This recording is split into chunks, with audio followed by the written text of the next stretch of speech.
ঠিক এই মুহূর্তে সিএমএম আদালতে আছেন সহকর্মী স্বপন আহমেদ। বিস্তারিত জানতে আমরা সরাসরি যুক্ত হচ্ছি তার সাথে। স্বপন, সাবেক প্রধান নির্বাচন কমিশনারকে 10 দিনের রিমান্ডে নিতে আবেদন করেছে পুলিশ, তাকে আদালতে নেওয়া হয়েছে কিনা বিস্তারিত আপনি আমাদের জানাবেন।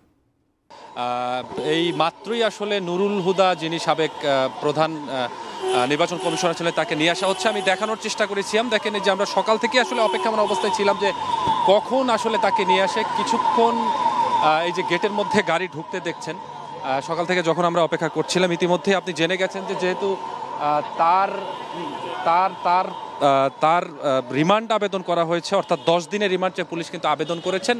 আমরা যখন সকাল থেকে অপেক্ষমান অবস্থায় ছিলাম তখন থেকে আমাদের ডিবি থেকে বলা হয়েছিল যে কোনো সময় তিনি আসতে পারেন, তবে তিনি আসলে সকাল থেকে আসেননি। আমরা দেখতে পাচ্ছেন যে ডিবির যে গাড়ি, সেই গাড়িতে করে কিন্তু এখন তিনি ঢুকছেন। অনাকাঙ্ক্ষিত ঘটনা এড়াতে ইতিমধ্যেই বেশ পুলিশ প্রশাসন কিন্তু বেশ সচল হয়েছেন, অর্থাৎ পুলিশের ব্যাপক সদস্য এখানে নিয়োগ দেওয়া হয়েছে। অর্থাৎ গতকালকে যখন তাকে আটক করা হয় তখনই কিন্তু আমরা দেখেছি যে স্থানীয় লোকজন একটি মব সৃষ্টি করে তার সাথে একটি উচ্ছৃঙ্খল ঘটনা ঘটিয়েছেন, এবং এই ঘটনার প্রেক্ষিতে কিন্তু আলোড়ন সৃষ্টি হয়েছিল যে তারপরে কিন্তু সরকারের পক্ষ থেকেও একটি বিবৃতি দেওয়া হয় যে এ ধরনের ঘটনা যেন কেউ না ঘটে, অর্থাৎ মব সৃষ্টি করে আইন নিজের হাতে তুলে নেওয়ার মতো ঘটনা যেন কেউ না ঘটে। ইতিমধ্যেই দেখছেন যে ডিবির গাড়িতে করে তিনি চিফ মেট্রোপলিটন ম্যাজিস্ট্রেট আদালত প্রাঙ্গণে ঢুকছেন। এরপরে হয়তো তাকে গারদখানায় নেওয়া হবে। গারদে নেওয়ার পরে তারপরেই আসলে যেহেতু লাঞ্চ টাইম চলছে, আদালত কোর্ট যখন আবার বসে তখন হয়তো আবার তাকে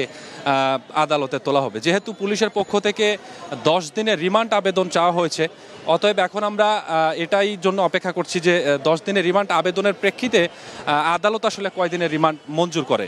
আপনি জানেন যে আমরা যতটুকু জানতে পেরেছি যে মামলার এজাহারে যেহেতু গতকালকে বিএনপির পক্ষ থেকে এই মামলাটি করা হয় 24 জনকে আসামি করে, অর্থাৎ এই সর্বশেষ যে 3টি নির্বাচন হয়েছে সেই নির্বাচনে যারা প্রধান নির্বাচন কমিশনার ছিল, পাশাপাশি আওয়ামী লীগ সভাপতি প্রধানমন্ত্রী শেখ হাসিনা সহ আরও বেশ কয়েকজন সহ মোট 24 জনের নামে কিন্তু এই মামলাটি করা হয়। এবং মামলা করার ঠিক কয়েক ঘন্টার পরেই রাজধানীর উত্তরা থেকে তাকে এই সাবেক যে 2018 সালে অর্থাৎ 2017 সাল থেকে 22 সাল পর্যন্ত কিন্তু এই প্রধান নির্বাচন কমিশনার নুরুল হুদা তিনি কিন্তু দায়িত্ব পালন করেছেন। মামলার এজাহারে উল্লেখ করা হয় যে তিনি আসলে যখন 2017 সাল থেকে দায়িত্বপ্রাপ্ত হন এবং 18 সালে যে নির্বাচনটি করা হয় সেই নির্বাচন কিন্তু পক্ষপাতিত্বমূলক নির্বাচন করা হয়, এবং মামলার এজাহারে এটিও উল্লেখ করা হয় যে সেই নির্বাচন রাতেই ভোট হয়ে গিয়েছিল, কিন্তু তারপরেও সরকারের পক্ষ থেকে এবং নির্বাচন কমিশনের পক্ষ থেকে এটিকে বৈধতা দেওয়া হয়, এবং সেই বৈধতায় আসলে এই যে প্রধান যে কমিশনার ছিলেন তার ভূমিকা ছিল অপরিসীম, এর জন্যই তাকে আসামি করা হয় এবং তার প্রেক্ষিতেই আসলে গতকালকে তাকে আটক করা হয়। আপনি জানেন যে 5 আগস্টের পর থেকে এ ধরনের ঘটনায়, অর্থাৎ বিএনপির যে আওয়ামী লীগের যে বিভিন্ন এমপি রয়েছেন, পাশাপাশি বিভিন্ন সরকারি সিনিয়র যারা কর্মকর্তা রয়েছে তাদেরকেও কিন্তু বিভিন্ন মামলায় আটক দেখানো হয়েছে। সকাল থেকেও আমরা দেখেছি যে বিভিন্ন মামলায় সালমান এফ রহমান, তারপরে আনিসুল হক এবং শাহজাহান খান, তাদেরকে 2 দিনের রিমান্ডও ঘোষণা করা হয়েছে।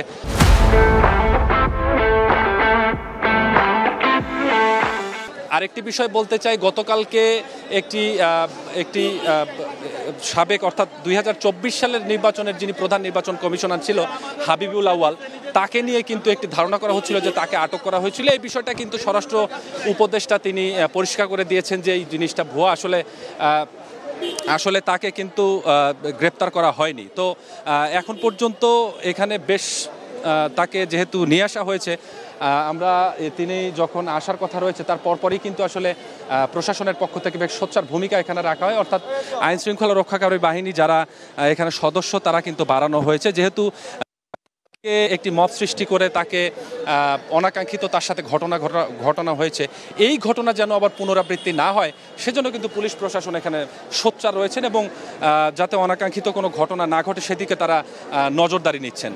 তো দেখতে পাচ্ছেন যে গারদখানায় তার গাড়িটি ঢুকে গেছে, অর্থাৎ কিছুক্ষণের মধ্যেই তাকে গারদখানায় নামানো হবে এবং তারপরে আদালতে তোলা হবে। তবে এখানে এই যে নুরুল হুদা সাবেক নির্বাচন কমিশনার, তিনি আসলে তাকে আসা উদ্দেশ্য করে এখানে কিন্তু বেশ সাধারণ মানুষের সংখ্যা আমরা দেখতে পাচ্ছি অনেক বেশি। তো সব মিলিয়ে আমরা সকাল থেকেই আসলে অপেক্ষা করছিলাম যে কখন তাকে নিয়ে আসা হয়। যদিও আমাদেরকে ডিবির পক্ষ থেকে বলা হয়েছিল যে খুব দ্রুতই তাকে নিয়ে যাওয়া হবে, কিন্তু গতকালকে যেহেতু একটি অনাকাঙ্ক্ষিত ঘটনা ঘটেছে, এর কারণেই কিন্তু হয়তো তাকে আনতে সামান্য পরিমাণে একটু ডিলে হয়েছে।